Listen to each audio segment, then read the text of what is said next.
ذرا اپنی بیوی سمیت چھت سے چھلانگ لگا کر دکھائیں تاکہ دوسروں کو عبرت حاصل ہو۔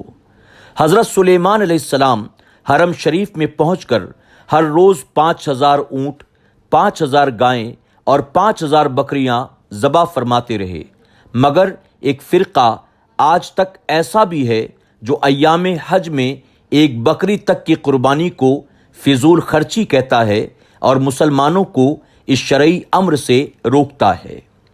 جن و انس، جاندار اور پرندے، خشکی اور تری کے حیوانات اور دیگر اللہ کی زبردست مخلوق بھی حضرت سلیمان علیہ السلام کے ماتحت تھی۔ آج جو لوگ انبیاء کو اپنی مثل بشر کہتے ہیں، اپنے گھر کی طرف نظر دوڑائیں تو پتہ چلے گا ان کی اپنی بیوی بھی ان کے تابع نہیں ہے۔ سچی حکایات کے تمام ایپیسوڈز کو سننے کے لیے YouTube پر SDI آڈیو پر ضرور وزٹ کریں، سبسکرائب کریں، بیل آئیکن پر کلک کریں اور اپنے دوست احباب کے ساتھ ضرور SDI آڈیو کو شیئر کریں۔